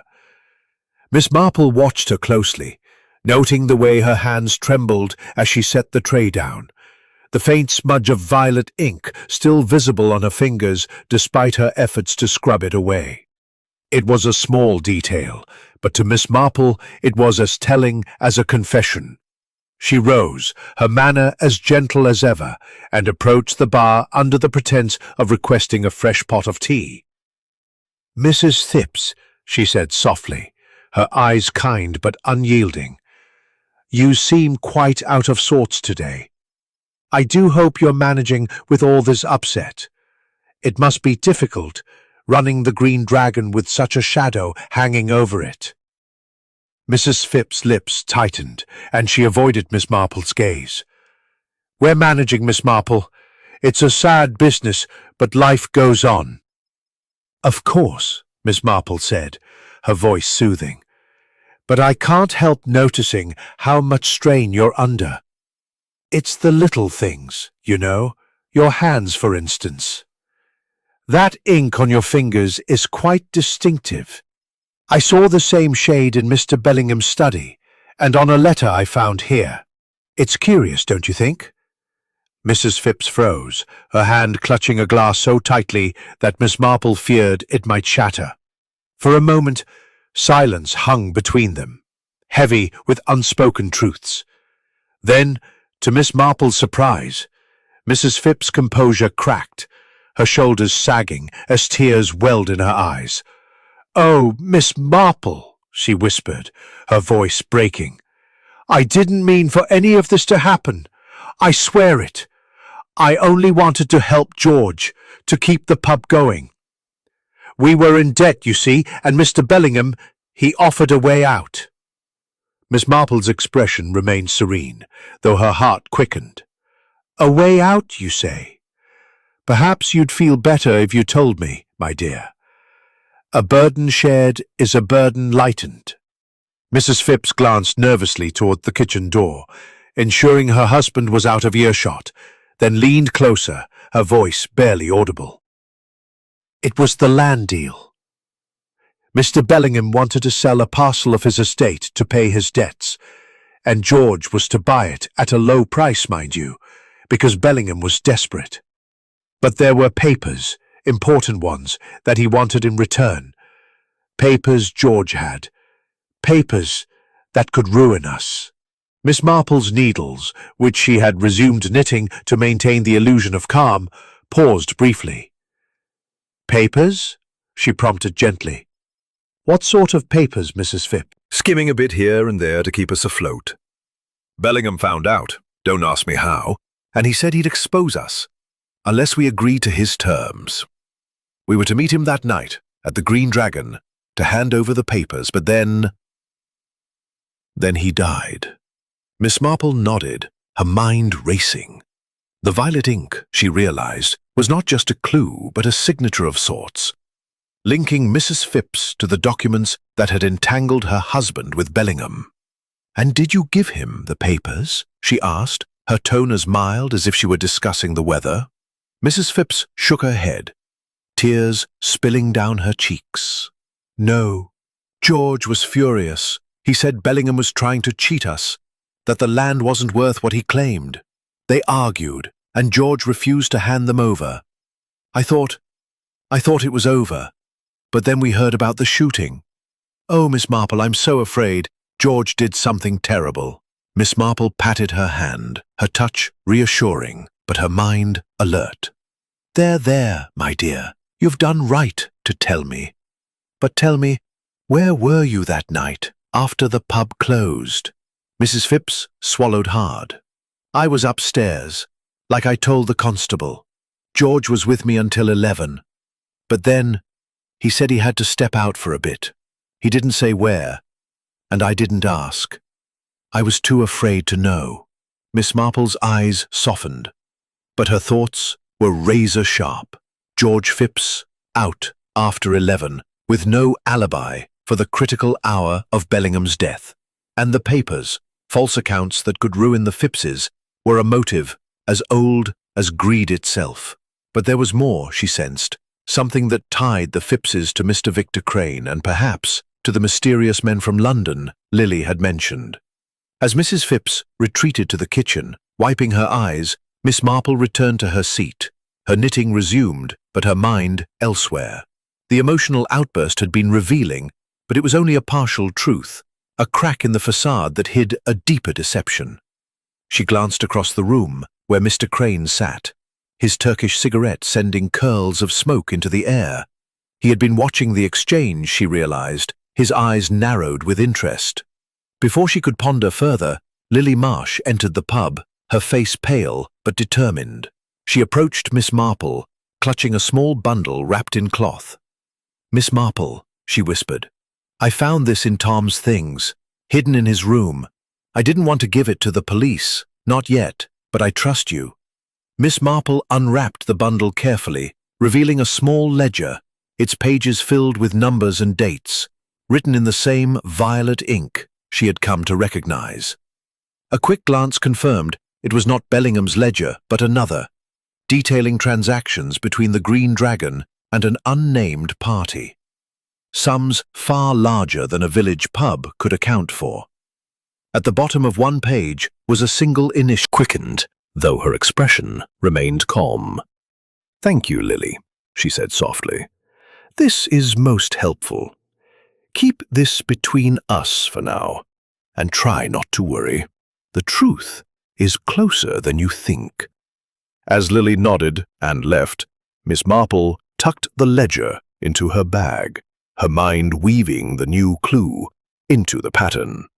The Phippses' false accounts, Crane's mysterious presence, and now a ledger that suggested a larger scheme, perhaps involving the bad sorts from London. The emotional turning point had come, and with it, a clearer picture of the web that had ensnared Arthur Bellingham.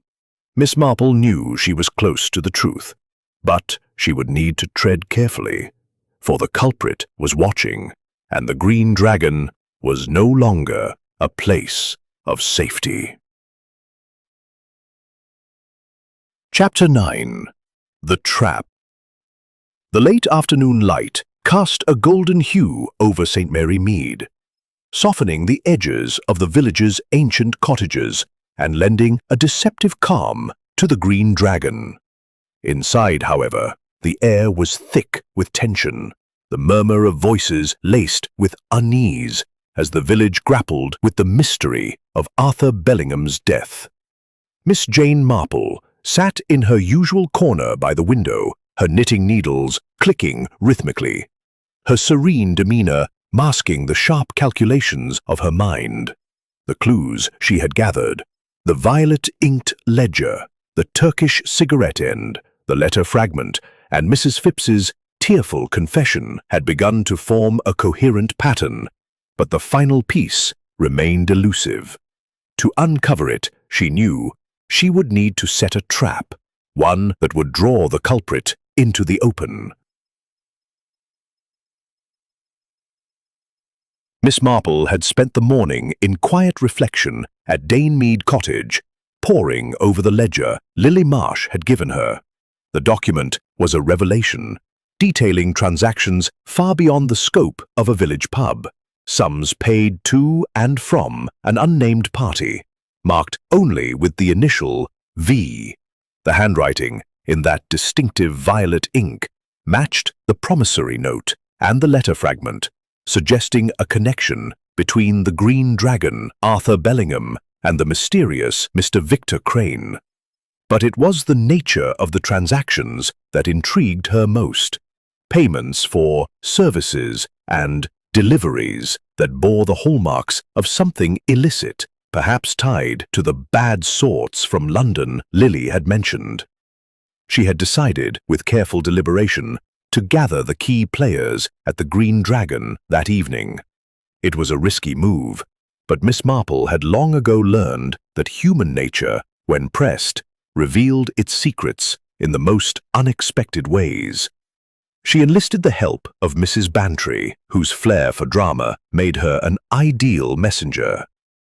"Dolly," Miss Marple had said, her eyes twinkling. Intrigue had done her work well. By evening, the pub was abuzz with anticipation, its tables filled with villagers eager to hear Miss Marple's revelation. Mr. and Mrs. Phipps moved with strained efficiency behind the bar, their faces pale as they served drinks.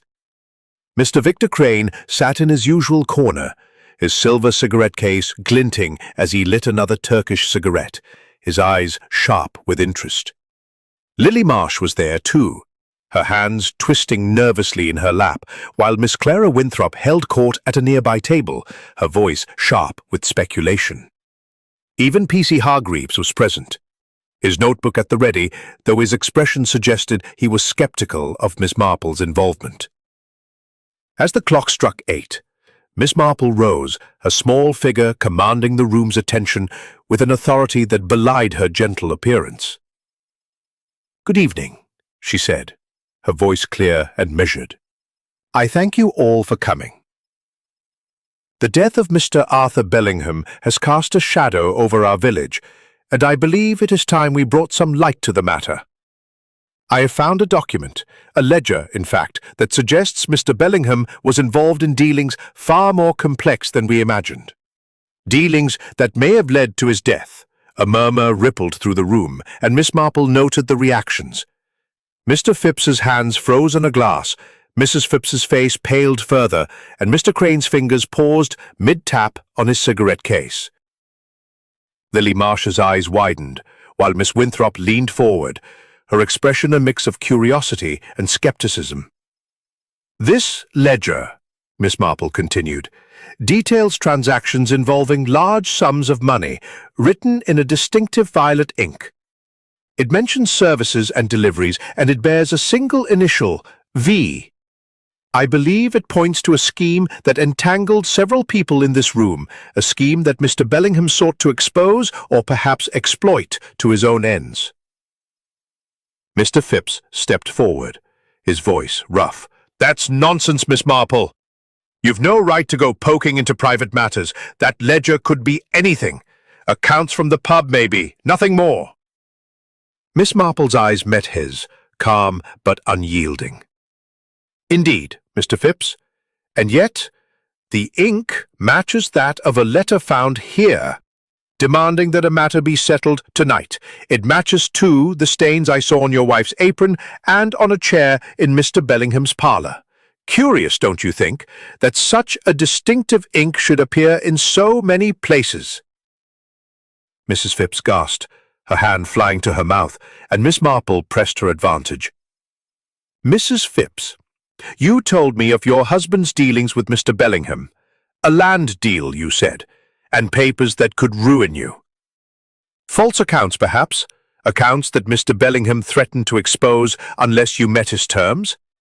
The room was silent now, every eye fixed on Mrs. Phipps, whose tears cried, her voice breaking. "George only did it to keep the pub afloat. Bellingham was going to ruin us. Said he'd tell the authorities about the books unless we paid him off. We didn't know what else to do." Mr. Phipps' face darkened, and he took a step toward his wife, but Miss Marple raised a hand, her voice steady.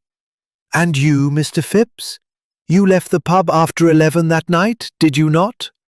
Perhaps to meet Mr. Bellingham? To settle this matter once and for all?" Phipps' fists clenched, but before he could respond, Mr. Crane rose, his voice smooth and cutting. "This is all very dramatic, Miss Marple, but you're fishing in the dark. I spoke to Bellingham that night, yes, about a business matter, a land deal, nothing more. I was in my room by 10, as I told the constable. You've no proof otherwise." Miss Marple turned to him, her eyes sharp. "No proof, Mr. Crane. What of the Turkish cigarette end found in Mr. Bellingham's study, a room where he, a non-smoker, would have no reason to have such a thing? And what of the initial V in the ledger? A coincidence, perhaps, that it matches your own?" Crane's smile faltered, but only for a moment. You're clever, Miss Marple, but you're reaching. A cigarette end proves nothing. And as for the ledger, anyone could have written that initial. Miss Marple nodded, as though conceding the point, but her trap was set. She turned to Lily Marsh, her voice gentle. Lily, my dear, you mentioned Tom Carter's fear of men from London. Did he ever speak of Mr. Crane in connection with those men? Lily hesitated, her eyes darting to Crane, then back to Miss Marple. He said once that Mr. Crane knew people in London, people who scared him. He wouldn't say more, but he was terrified, Miss Marple. The room erupted in whispers, and Miss Marple raised her hand for silence. I believe, she said, that we are close to the truth. A scheme involving false accounts, a land deal, and perhaps something more sinister, something that led to Mr. Bellingham's death. But we must be patient. The truth will reveal itself, as it always does. As she sat down, her knitting resumed. Miss Marple watched the room closely. Phipps's anger, Mrs. Phipps's fear, Crane's calculated calm, and Lily's trembling hands, all were pieces of the puzzle, and her trap had shaken them loose. The culprit, she knew, was among them, and the pressure she had applied would soon force their hand. For now she would wait, her needles clicking like the ticking of a clock, counting down to the final revelation. Chapter 10. The Reveal.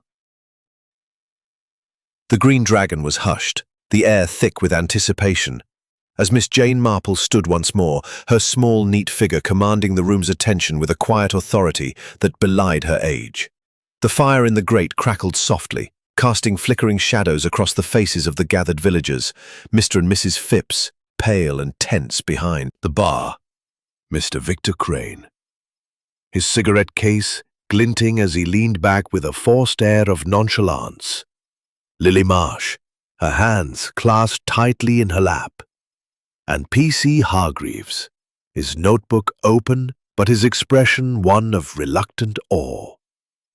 The trap Miss Marple had set the previous evening had done its work, stirring unease among the suspects. And now she knew it was time to unveil the truth. My friends, Miss Marple began, her voice clear and measured. We have gathered here under the shadow of a tragedy.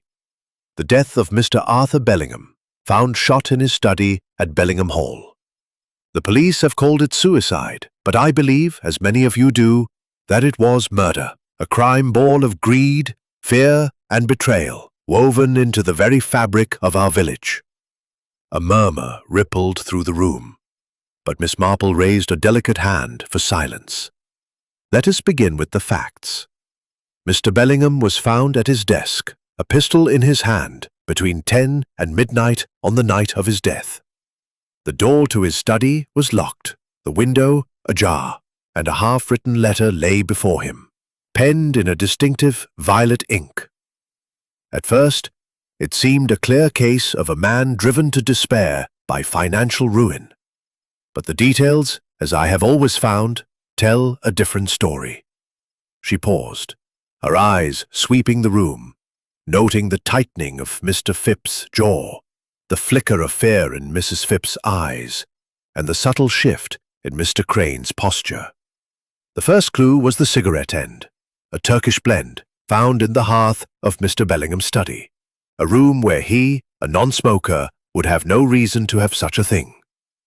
This pointed to Mr. Victor Crane, who favors such cigarettes and who admitted to speaking with Bellingham that night at the Green Dragon. Crane's smile was thin, his voice smooth. A cigarette end, Miss Marple. Hardly evidence of murder. I may have visited Bellingham earlier, left it by mistake. You've nothing more. Miss Marple's eyes twinkled. Patience, Mr. Crane. There is more. The second clue was a letter fragment found here in the Green Dragon, demanding that a matter be settled that night. The handwriting matched that of the letter in Bellingham's study, and both were written in a rare violet ink, a shade I also observed on Mrs. Phipps's apron, on a chair in Bellingham's parlour, and in a ledger detailing illicit transactions. Mrs. Phipps gasped, her hand flying to her mouth, but Miss Marple continued, her tone gentle but relentless. Mrs. Phipps, You confessed to me that you and your husband were entangled with Bellingham over a land deal, tied to false accounts that could have ruined you. You feared your husband had done something terrible that night, when he left the pub after 11. But I believe you were mistaken. Not pub, sums tied to services and deliveries, marked with the initial V. These were not the accounts of the Green Dragon alone, but of a larger scheme, one that involved Mr. Bellingham, and I believe men from London, men whom Tom Carter feared and who were connected to Mr. Crane. Crane's smile vanished, his eyes narrowing. You're spinning a tale, Miss Marple. I'm a businessman, nothing more. You've no proof of any scheme. Miss Marple's expression remained serene. Proof, Mr. Crane, lies in the details. The violet ink, for instance. It was not only on the letter and the ledger, but on a promissory note Bellingham gave to Tom Carter for £50 in exchange for services. Services, I suspect, that involved delivering those very papers to you, Mr. Crane. Papers that Bellingham used to blackmail the Phippses, threatening to expose their false accounts unless they agreed to his terms.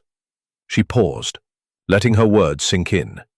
But Bellingham grew greedy. He sought to double-cross you, Mr. Crane, by withholding the papers and demanding more money. That night, at the Green Dragon, you argued with him, and when he left, you followed. You entered his study through the ajar window, a simple matter for a man of your agility, shot him with his own pistol, and arranged the scene to look like suicide. You left the cigarette end by mistake, a small but fatal error.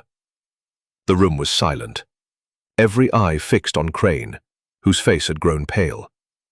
P.C. Hargreaves shifted, his pencil poised, while Mr. Phipps gripped the bar, his knuckles white.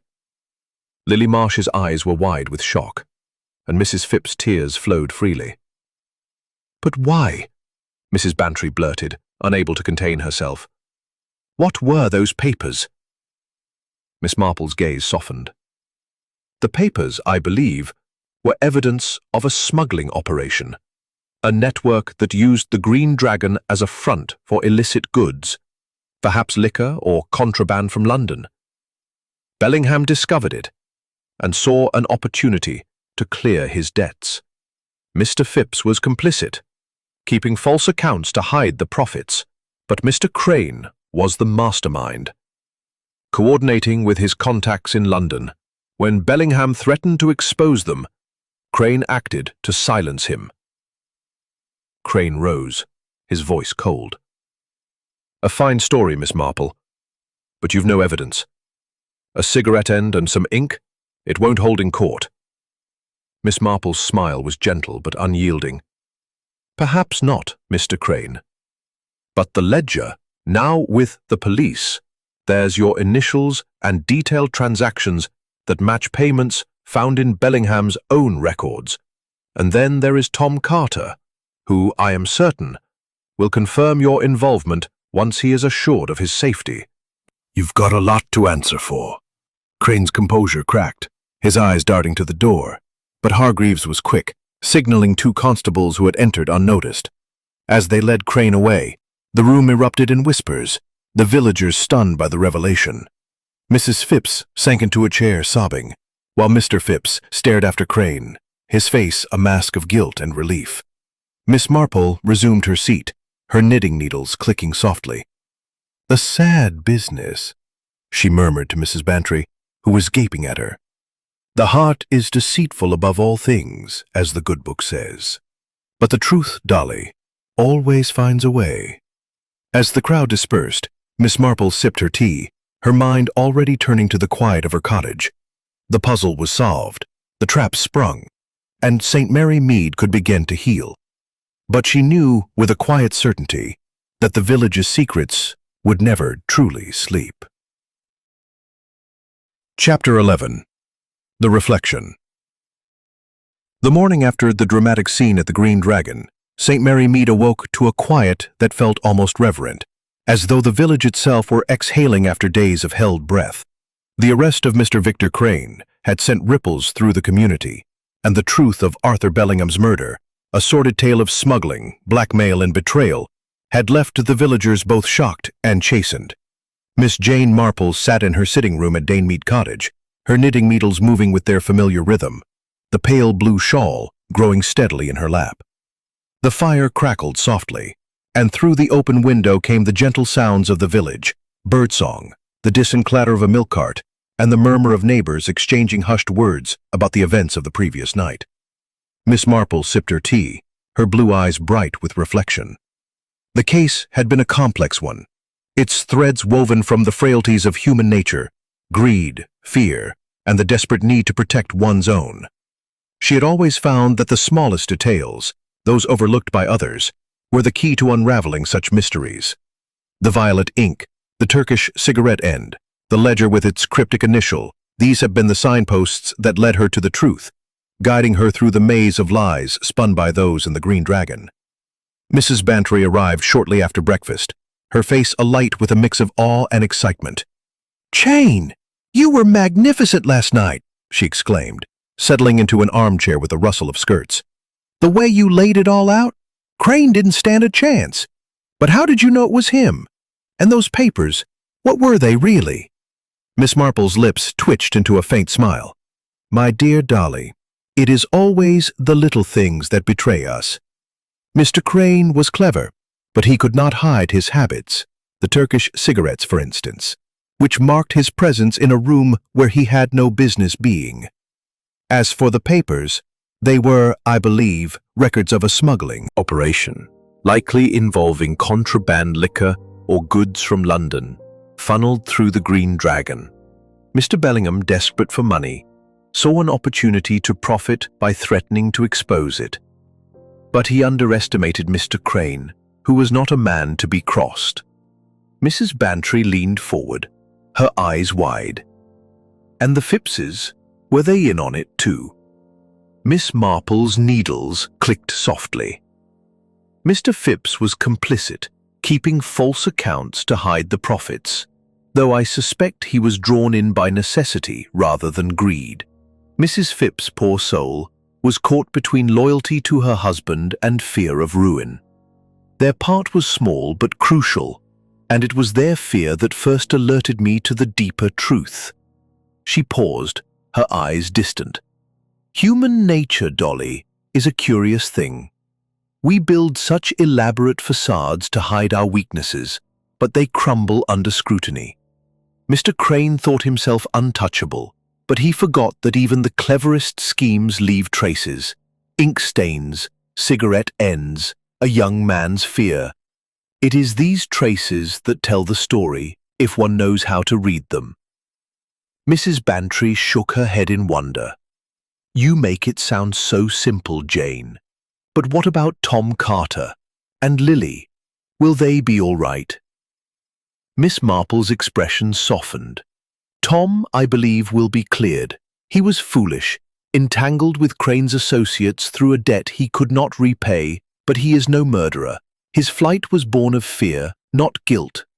As for Lily, she is a good girl, loyal to a fault. She will need time to heal, but love, I find, is a great mender of hearts." Mrs. Bantry sighed, her enthusiasm giving way to a thoughtful pause. "It's a sad business, all of it. Poor Bellingham, thinking he could outwit a man like Crane. And the Green Dragon, it won't feel the same, knowing what went on there." Miss Marple nodded, her gaze drifting to the window. "The Green Dragon will recover, as villages do. We are resilient, we humans, even in the face of our own follies. But we must be vigilant, for secrets have a way of taking root in the quietest places." As Mrs. Bantry rose to leave, promising to spread the tale of Miss Marple's triumph, the old lady returned to her knitting, her mind already turning from the case to the simple pleasures of her garden and her next project. She had no desire for acclaim. Her satisfaction lay in the order she had restored, the truth she had uncovered. The village would talk, of course, as villages always did, but Miss Marple preferred the quiet of her cottage, where she could listen to the world's small sounds and weave them into the tapestry of her thoughts. She rose, smoothing her skirt, and stepped outside to tend her roses. The air was crisp, the sky new, but there would also always be those who sought the truth, one small detail at a time. As she returned to her cottage, the faint sound of laughter drifted from the green dragon, a sign that life was resuming its gentle rhythm. Miss Marple smiled, her needles waiting, a mind ever ready for the next puzzle that the village might bring. Chapter 12. A Lingering Shadows. The days following Miss Jane Marple's revelation at the Green Dragon brought a fragile peace to St. Mary Mead. The arrest of Mr. Victor Crane had lifted the immediate pall over the village, but whispers of the smuggling scheme and Arthur Bellingham's murder lingered like mist in the lanes. The Green Dragon, though still a hub of village life, carried a new weight, its once cozy atmosphere tinged with the memory of secrets exposed. Miss Marple, however, remained as she always had, serene, observant, and quietly attuned to the undercurrents of human nature that flowed beneath the village's surface. She sat now in her garden at Mead Cottage, a light shawl draped over her shoulders against the cool September breeze. Her knitting lay in a basket beside her, untouched for the moment as she tended to her roses, her fingers deftly pruning a wayward stem. The garden was her sanctuary, a place where she could think without interruption, and her thoughts today were on the loose ends of the case, those small details that, while not essential to the solution, nagged at her orderly mind. The ledger, now in the hands of the police, had confirmed her suspicions of a smuggling operation, with transactions traced to a network in London. Tom Carter, released from custody after corroborating Miss Marple's account, had admitted to acting as a courier for Crane, delivering packages to and from the Green Dragon under the guise of errands for Bellingham. His fear of the bad sorts from London had driven him to hide, but his testimony, combined with the ledger, had sealed Crane's fate. The Phippses, too, faced scrutiny, though their role was deemed secondary. George Phipps's false accounts were a matter for the tax authorities, but he had not pulled the trigger. Yet one question lingered. The half-written letter found in Bellingham's study, penned in the same violet ink as the ledger and the note to Tom Carter. P.C. Hargreaves had mentioned it was addressed to no one in particular, its contents vague, a plea perhaps, or a warning. Miss Marple suspected it held a final clue, a piece of Bellingham's intent that had not yet been fully understood. Her musings were interrupted by the arrival of Lily Marsh, who approached the garden gate with a hesitant step. The girl's face was less drawn than it had been, though her eyes still carried the weight of recent events. "Miss Marple," she said, her voice soft, "I hope I'm not disturbing you. I wanted to thank you, for Tom and for everything." Miss Marple set down her pruning shears and smiled warmly. "All, my dear. Come, sit with me. The roses are lovely this time of year, and a bit of company does one good." Lily settled onto a bench, her hands no longer twisting with nervous energy. "Tom's back at the blacksmith's now," she said. "He's trying to put it all behind him, but it's hard. He feels awful about what happened, about working for Mr. Crane, I mean." Miss Marple nodded, her eyes kind but probing. "Young men often make mistakes, Lily, especially when money is tight. But Tom has a good heart, and he was fortunate to have you to stand by him. Tell me, though, did he ever mention anything about a letter Mr. Bellingham was writing? Something he might have seen that night at the Green Dragon?" Lily frowned, her brow furrowing as she thought. "A letter? I don't think so, but wait. He did say Mr. Bellingham was scribbling something when they met that night. Tom thought it was odd because Mr. Bellingham seemed nervous, like he was expecting someone. He kept looking at the door, Tom said, and he was using a fancy pen with purple ink." Miss Marple's heart quickened, though her expression remained serene. A fancy pen, you say? How very interesting. And did Tom see what he was writing? Lily shook her head. No, Miss Marple. He said Mr. Bellingham folded it up quick when he saw Tom coming.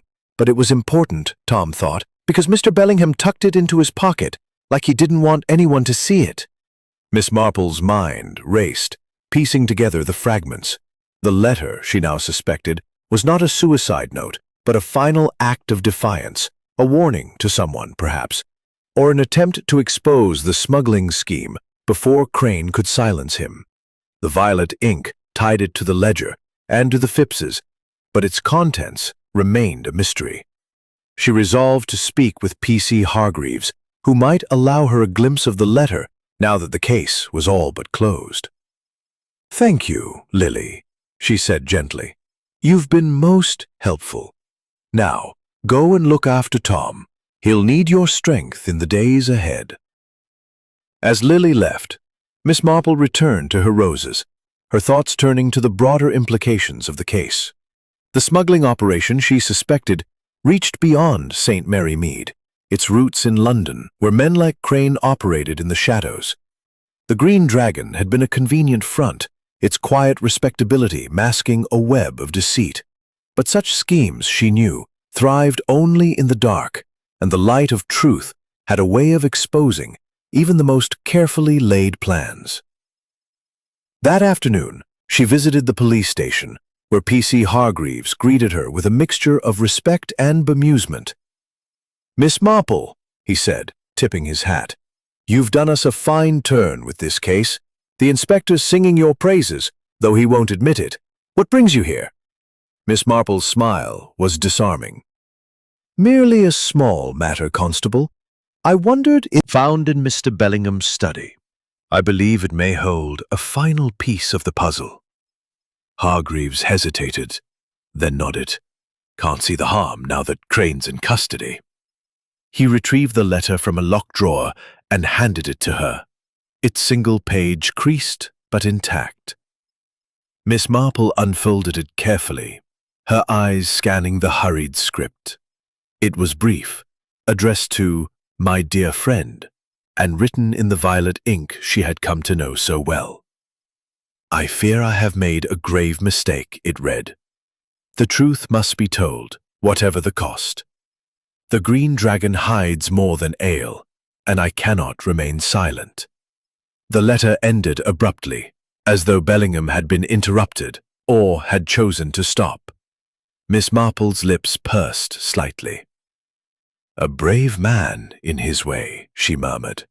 He meant to expose the scheme, but he ran out of time. Hargreaves nodded, his face somber. Sounds like he knew he was in danger. Poor blighter. Miss Marple returned the letter, her mind satisfied. The letter confirmed her theory. Bellingham had been on the verge of betraying Crane, and that betrayal had cost him his life. The shadows of the Green Dragon were lifting, but their memory would linger, a reminder of the fragility of trust in a small village. As she walked back to her cottage, the sun dipping low over the horizon, Miss Marple felt the familiar quiet satisfaction of a puzzle solved.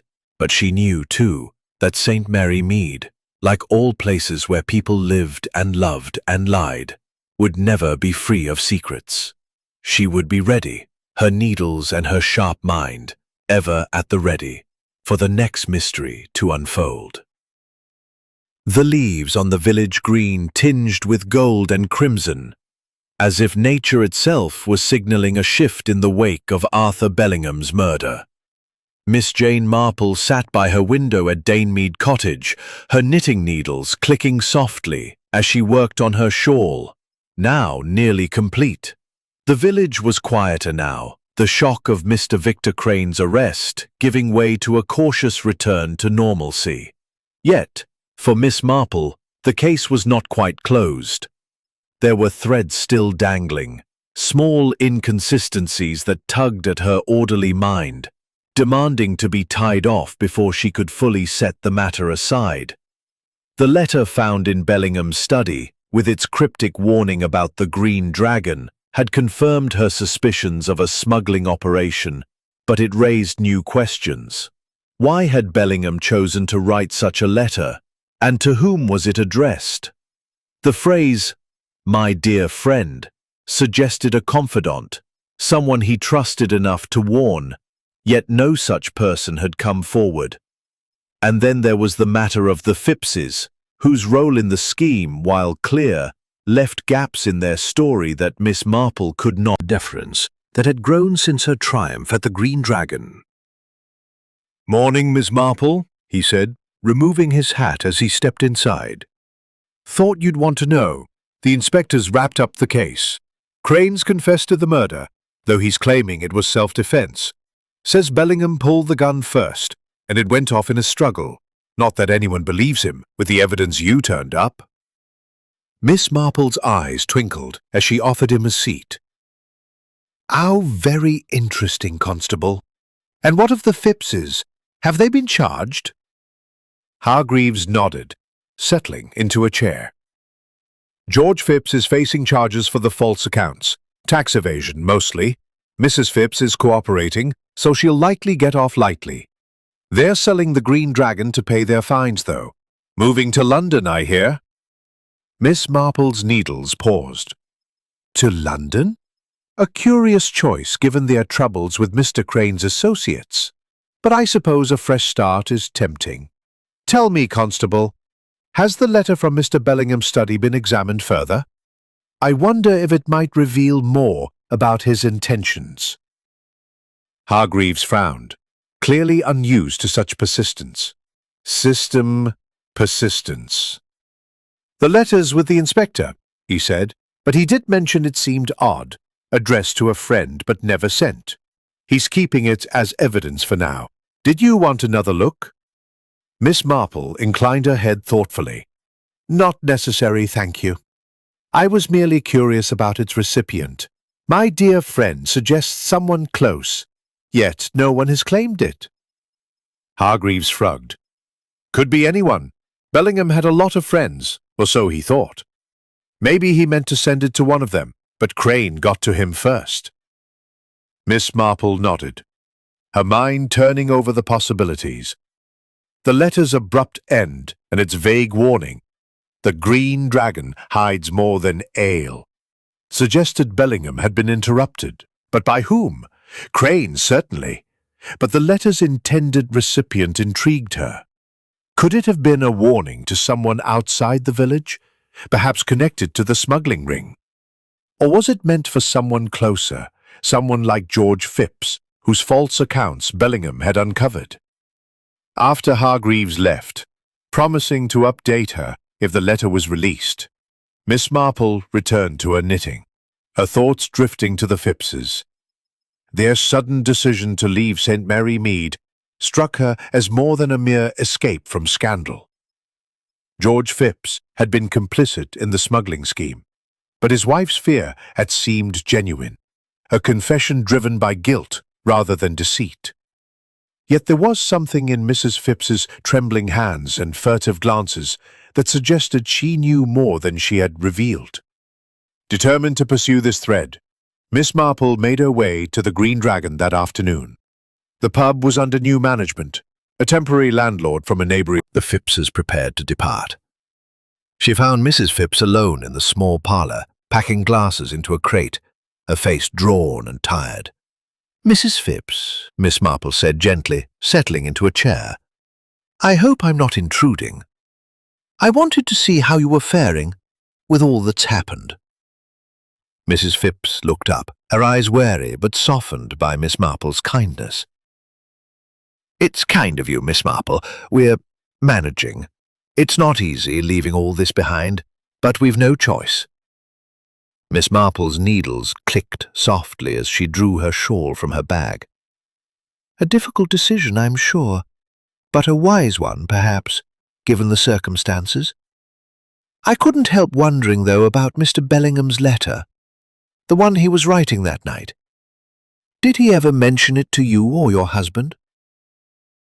Mrs. Phipps's hands stilled, and for a moment Miss Marple thought she might flee, but then she sighed, her shoulders slumping. "He didn't mention it, no. But I saw him writing it that night at the pub. He was at a table in the corner, scribbling away, looking nervous. I thought he was writing to George, maybe to threaten him again about those accounts, but I never saw the letter itself." Miss Marple nodded, her mind racing. "And you never saw who it was meant for?" Mrs. Phipps shook her head, but her eyes flickered with something. Guilt, perhaps, or fear. "No, but he was angry that night.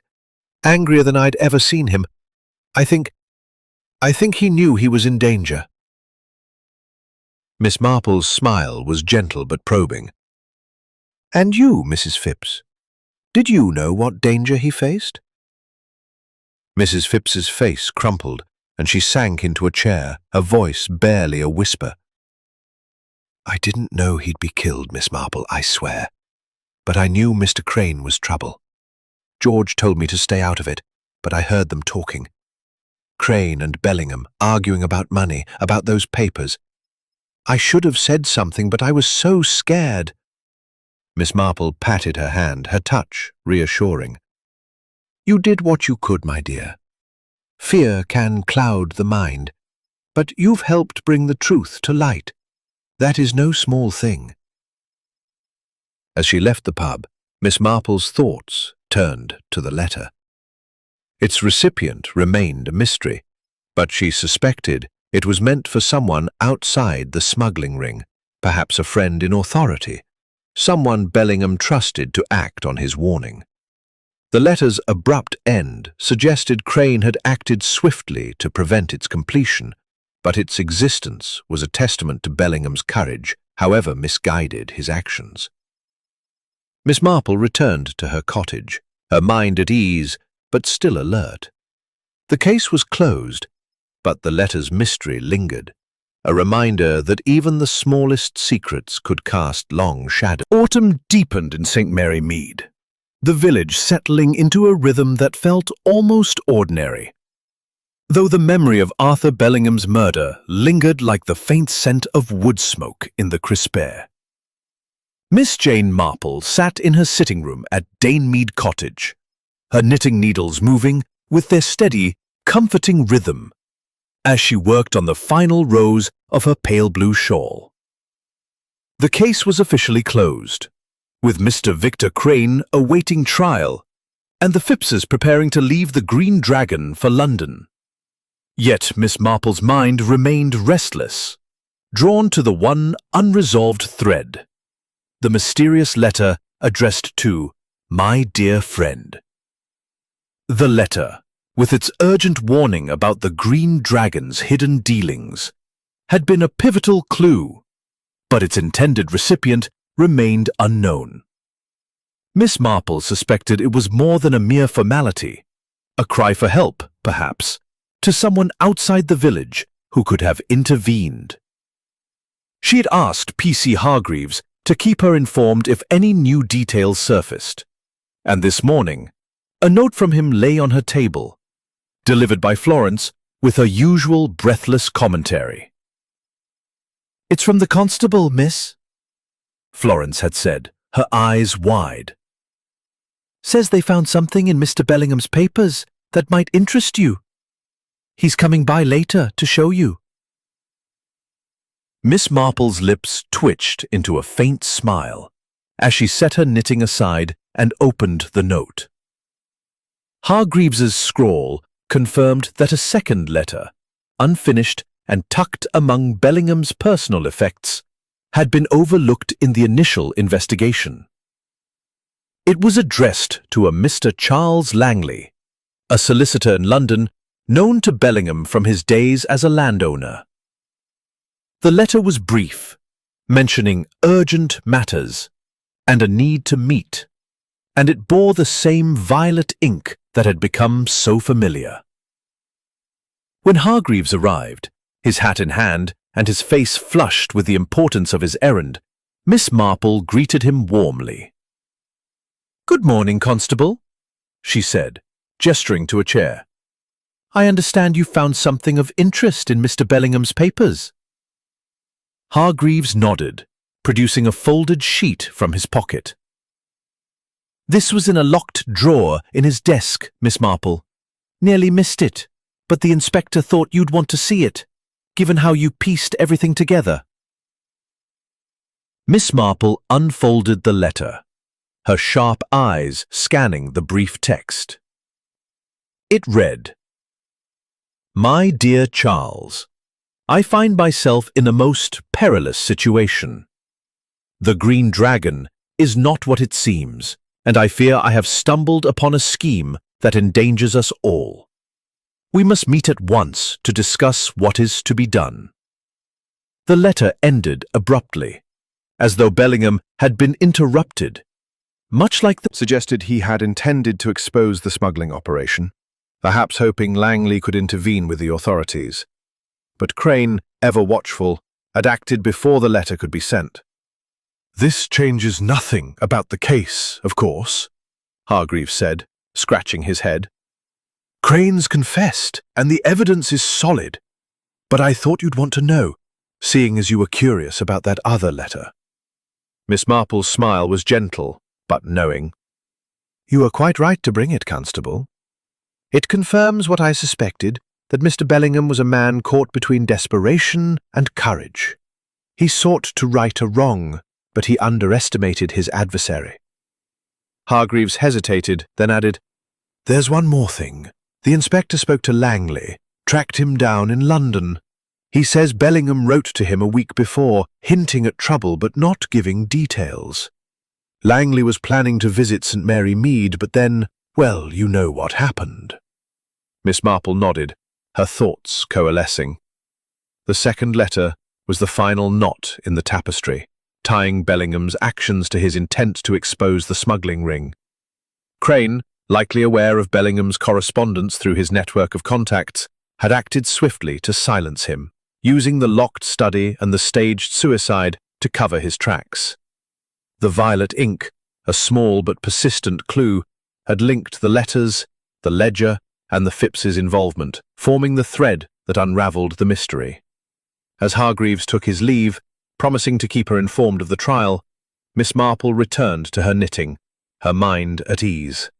The case had been a complex one, its layers of deceit and greed peeling back to reveal the frailties of those involved. George Phipps, driven by the need to save his pub, had falsified accounts. Mrs. Phipps, torn by loyalty, had hidden her fears.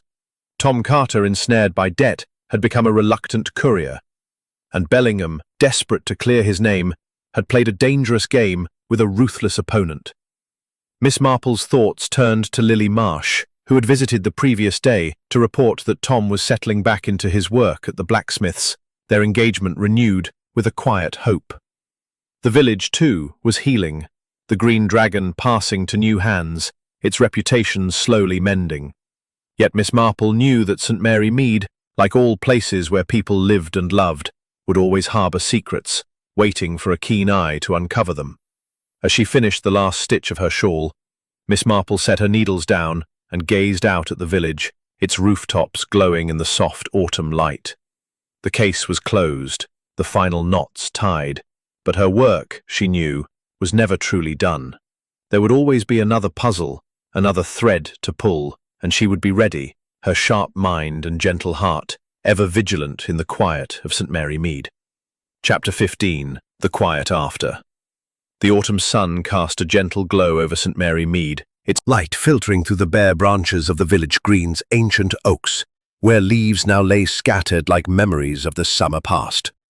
Miss Jane Marple sat in her armchair at Dan Mead Cottage, the completed pale blue shawl draped across her lap, a testament to the hours spent unravelling the mystery of Arthur Bellingham's death.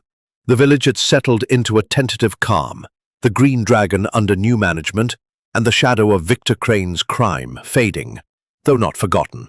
For Miss Marple, the case was closed, its final threads tied with the discovery of Bellingham's second letter, yet she knew that peace in a village like St. Mary Mead was always fragile, a delicate balance sustained by the unspoken trust of its people. The morning was quiet, save for the soft ticking of the clock on the mantel and the occasional chirp of a sparrow outside her window. Miss Marple's thoughts wandered to the players in the drama that had unfolded. Tom Carter, now back at the blacksmith's, his youthful impulsiveness tempered by the ordeal. Lily Marsh, whose loyalty had steadied him through the storm, and the Phippses, who had left for London, their departure marked by whispers of regret and relief. Victor Crane, awaiting trial, would answer for his crimes, his carefully constructed facade undone by the small details, a cigarette end, a smear of violet ink that Miss Marple had pieced together with her unerring precision. A knock at the door broke her reverie, and Florence ushered in Mrs. Bantry, her face alight with the familiar gleam of gossip. "Jane, you'll never guess what I heard at the post office," she said, settling into a chair with a flourish. "They say the new landlord at the Green Dragon is planning to rename it. Something modern, like the Red Lion or some such nonsense. Can you imagine? And there's talk that Mr. Langley, that solicitor from London, is coming to St. Mary Mead to settle Bellingham's estate. Apparently, he's quite curious about you." Miss Marple's eyes twinkled as she poured tea for her friend. "Mr. Langley, you say? A solicitor's curiosity is rarely idle, Dolly. I suspect he wishes to know more about the letter poor Mr. Bellingham meant to send him. A brave gesture, though it cost him dearly." Mrs. Bantry leaned forward, her voice dropping to a conspiratorial whisper. "Do you think there's more to it, Jane? Another secret, perhaps? You've got that look in your eye." Miss Marple's smile was gentle but enigmatic. "There are always secrets, my dear, but not everyone needs unraveling. Mr. Bellingham's letter to Mr. Langley was a warning, a last attempt to expose the smuggling that tainted the Green Dragon. That it never reached its destination was his tragedy, but it served its purpose in guiding us to the truth." She sipped her tea, her thoughts drifting to the broader lessons of the case. Human nature, Dolly, is a curious thing. We weave such intricate webs. Protect our interests, greed, fear, loyalty, all tangled together. Mr. Crane thought himself untouchable, but he forgot that even the smallest thread can betray the whole. The violet ink, the cigarette end, the fear in young Tom's eyes, these were the truths that could not be hidden. Mrs. Bantry shook her head in wonder. "You make it sound so simple, Jane, but I'd never have seen it. The village is calling you a marvel, you know. They say you're sharper than the inspector himself." Miss Marple's laugh was soft, almost self-deprecating. "Nonsense, Dolly.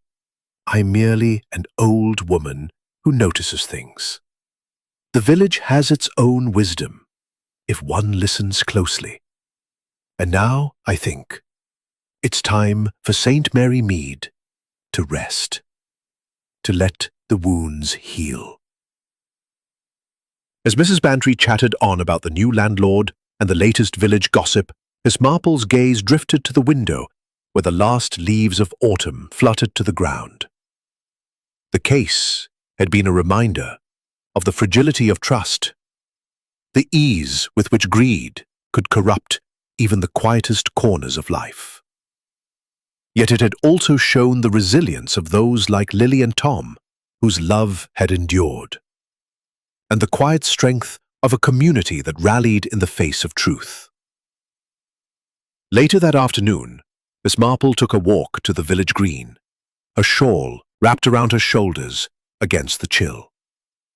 The Green Dragon stood as it always had, its sign freshly painted under the new landlord's care, though its old name remained for now. She paused, her eyes lingering on the windows where secrets had once been whispered, and felt a quiet satisfaction. The mystery was solved, the village safe again, but she knew that St. Mary Mead, like all places where hearts beat and secrets stirred, would never be entirely free of shadows. Returning to her cottage, Miss Marple settled by the fire, a knitting basket untouched for the moment. She opened a book, a worn copy of Dickens, fitting for the season, and let the familiar words wash over her.